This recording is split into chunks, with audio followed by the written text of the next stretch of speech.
ವೈಷ್ಣವಿ ಚಾನಲ್ಗೆ ಸ್ವಾಗತ. ಇವತ್ತು ನಾವು ನುಗ್ಗೆಕಾಯಿ ಸಾಂಬಾರನ್ನ ಹೇಗೆ ಮಾಡೋದಂತ ನೋಡೋಣ. ಇದಕ್ಕೆ ಬೇಕಾಗೋ ಇಂಗ್ರೀಡಿಯೆಂಟ್ಸ್: ನುಗ್ಗೆಕಾಯಿ ತೊಗೊಂಡಿದ್ದೀನಿ, ಸುಮಾರು ಒಂದು 400 ಗ್ರಾಮ್ನಷ್ಟಿದೆ. ಎಳೆದು ತೊಗೊಳ್ಳಿ, ಚೆನ್ನಾಗಿರುತ್ತೆ ಸಾಂಬಾರು.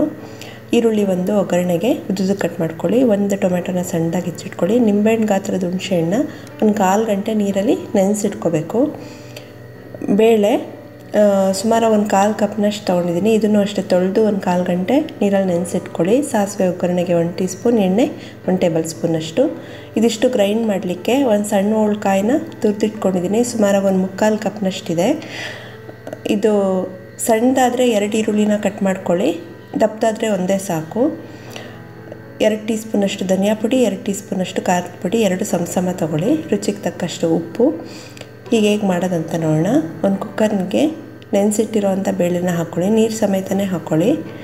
ಇದಕ್ಕೆ ಇನ್ನೊಂದು ಅರ್ಧ ಗ್ಲಾಸಷ್ಟು ನೀರು ಹಾಕಿ, ಸ್ವಲ್ಪ ಅರಿಶಿನ ಮತ್ತು ಚೂರು ಎಣ್ಣೆನ ಹಾಕಿಬಿಟ್ಟು ಒಂದು 2 ವಿಷಲ್ಲು ಮೀಡಿಯಮ್ ಫ್ಲೇಮ್ನಲ್ಲೇ ಕುಕ್ ಮಾಡ್ಕೋಬೇಕು. ಅಷ್ಟರಲ್ಲಿ ನುಗ್ಗೆಕಾಯಿನ ಕಟ್ ಮಾಡ್ಕೊಳ್ಳೋಣ.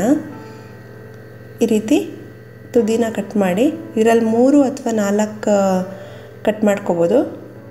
ನಿಮಗೆ ಹೆಂಗೆ ಬೇಕು ಹಂಗೆ ಕಟ್ ಮಾಡ್ಕೊಳ್ಳಿ. ಮೇಲೆ ಸ್ವಲ್ಪ ಲೈಟಾಗಿ ಈ ರೀತಿ ತೆಕ್ಕೋಬೇಕು. ನೈಲ್ಸ್ ಇದ್ದರೆ ನೈಲ್ಸಲ್ಲೇ ತೆಕ್ಕೊಳ್ಳಿ, ಈಸಿಯಾಗಿ ಬರುತ್ತೆ.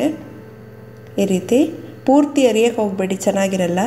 ಕೆಲವ್ರು ಹಾಗೆ ಹಾಕ್ತಾರೆ ಎರಿದಲೇ, ಬಟ್ ನಾರ್ನಂಗಿರುತ್ತೆ. ಸ್ವಲ್ಪ ಈ ರೀತಿ ಮೇಲೆ ತೆಗೆದ್ರೇ ಚೆನ್ನಾಗಿರೋದು. ಈ ರೀತಿ ಸ್ವಲ್ಪ ತೆಕ್ಕೋಬೇಕು. ಎಲ್ಲ ನುಗ್ಗೆಕಾಯಿನಲ್ಲೂ ಇದೇ ರೀತಿ ತೆಗೆದು ನೀರಲ್ಲಿ ತೊಳೆದಿಟ್ಕೊಳ್ಳಿ. ನೆಕ್ಸ್ಟು ಒಂದು ಕುಕ್ಕರ್ನ ಬಿಸಿ ಮಾಡಿ ಅದರಲ್ಲಿ ಎಣ್ಣೆ ಹಾಕಿ, ಎಣ್ಣೆ ಕಾದ ನಂತರ ಸಾಸಿವೆ ಈರುಳ್ಳಿನ ಹಾಕಿ ಹುರ್ಕೋಬೇಕು. ಈರುಳ್ಳಿ ಸ್ವಲ್ಪ ಲೈಟ್ ಬ್ರೌನ್ ಬರೋವರೆಗೂ ಹುರ್ಕೊಳ್ಳಿ. ಈ ರೀತಿ ಇದಕ್ಕೆ ಟೊಮೆಟೊ ಹಾಕ್ಕೊಳ್ಳಿ. ಇದನ್ನು ಅಷ್ಟೇ ಸ್ವಲ್ಪ ಲೈಟಾಗಿ ಹುರ್ಕೊಂಡು 1 ನಿಮಿಷ ಹುರ್ಕೊಳ್ಳಿ. ಇದಕ್ಕೆ ನುಗ್ಗೆಕಾಯಿ ಹಾಕ್ಕೊಳ್ಳಿ. ತೊಳೆದು ಹಾಕ್ಕೋಬೇಕು, ಇಲ್ಲಾಂದರೆ ನಾರು ಸಿಗುತ್ತೆ. ಇದನ್ನು ಒಂದು 3-4 ನಿಮಿಷ ಲೋ ಫ್ಲೇಮ್ನಲ್ಲೇ ಹುರ್ಕೊಳ್ಳಿ. ಈ ರೀತಿ ಅಷ್ಟರಲ್ಲಿ ಮಸಾಲೆ ರೆಡಿ ಮಾಡ್ಕೊಳ್ಳೋಣ. ಒಂದು ಮಿಕ್ಸಿ ಜಾರ್ಗೆ ಕಾಯಿ, ಈರುಳ್ಳಿ ಮತ್ತು ಖಾರದ ಪುಡಿ, ಧನಿಯಾ ಪುಡಿ ಹಾಕ್ಕೊಳ್ಳಿ. ನಿಮಗೆ ಸಾರು ಜಾಸ್ತಿ ಬೇಕಂತ ಅಂದರೆ ಈ ಕ್ವಾಂಟಿಟಿನ ಜಾಸ್ತಿ ಮಾಡ್ಕೋಬೇಕು. ಕಾಯಿ, ಈರುಳ್ಳಿ, ಖಾರದ ಪುಡಿ, ಧನಿಯಾ ಪುಡಿನ ಜಾಸ್ತಿ ಹಾಕೋಬೇಕು. ಸ್ವಲ್ಪ ನೀರು ಹಾಕಿ ಸಣ್ಣದಾಗಿ ರುಬ್ಕೊಳ್ಳಿ. ಈ ರೀತಿ ಇದನ್ನು ಕುಕ್ಕರ್ಗೆ ಹಾಕೊಳ್ಳೋಣ. ನುಗ್ಗೆಕಾಯಿ ಒಗ್ಗರಣೆನೆಲ್ಲ ಕುದ್ಮೇಲೆ ಎಷ್ಟು ಬೇಕಷ್ಟು ನೀರನ್ನ ಹಾಕ್ಕೊಂಡು ಕನ್ಸಿಸ್ಟೆನ್ಸಿ ನೋಡಿ ನೀರು ಹಾಕ್ಕೊಳ್ಳಿ. ಎಲ್ಲ ಒಂದು ಸಲ ಮಿಕ್ಸ್ ಮಾಡಿ ಕುದಿಯೋಕ್ಕೆ ಬಿಡಿ. ಇದು ಚೆನ್ನಾಗಿ ಕುದಿಬೇಕು, ಖಾರ ಕುದ್ದಷ್ಟು ಚೆನ್ನಾಗಿರುತ್ತೆ. ಕುದ್ಮೇಲೆ ಬೇಳೆ ಹಾಕ್ಕೊಳ್ಳಿ ಮತ್ತು ಹುಣಸೆ ಹಣ್ಣು ಹಾಕ್ಕೊಳ್ಳಿ.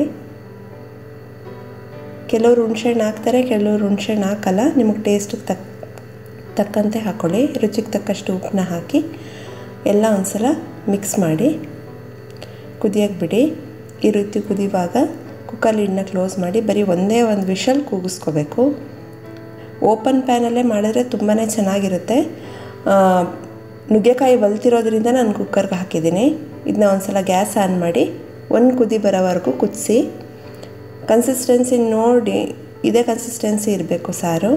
ಈ ರೀತಿ ಕುದಿಯುವಾಗ ಗ್ಯಾಸ್ನ ಆಫ್ ಮಾಡಿ ಸರ್ವ್ ಮಾಡಿ. ಮುದ್ದೆ ಜೊತೆಗೆ, ಅನ್ನದ ಜೊತೆಗೆ ತುಂಬಾ ಚೆನ್ನಾಗಿರುತ್ತೆ. ನುಗ್ಗೆಕಾಯಿ ಸ್ವಲ್ಪ ಹೀಟ್, ಅನ್ನದ ಜೊತೆ ಸರ್ವ್ ಮಾಡಲಿ, ಮುದ್ದೆ ಜೊತೆ ಸರ್ವ್ ಮಾಡಲಿ, ಸ್ವಲ್ಪ ಮೇಲೆ ತುಪ್ಪ ಹಾಕ್ಕೊಡಿ. ಮಕ್ಳಿಗಾಗಲಿ ತುಪ್ಪ ಹಾಕಿದ್ರೇ ಒಳ್ಳೆಯದು. ನೋಡಿದ್ರಲ್ವ ನುಗ್ಗೆಕಾಯಿ ಸಾರನ್ನ ಹೇಗೆ ಮಾಡೋದಂತ. ನಿಮಗೂ ಈ ರೆಸಿಪಿ ಇಷ್ಟ ಆದರೆ ಲೈಕ್ ಮಾಡಿ, ಶೇರ್ ಮಾಡಿ. ನಿಮ್ಮ ಅನಿಸಿಕೆ ಅಭಿಪ್ರಾಯನ ಕಮೆಂಟ್ಸ್ ಮೂಲಕ ತಿಳಿಸಿ. ಮತ್ತಷ್ಟು ಈಸಿ ರೆಸಿಪೀಸ್ಗಾಗಿ ವೈಷ್ಣವಿ ಚಾನಲ್ಗೆ ಸಬ್ಸ್ಕ್ರೈಬ್ ಆಗೋದು ಮರಿಬೇಡಿ. Thank you.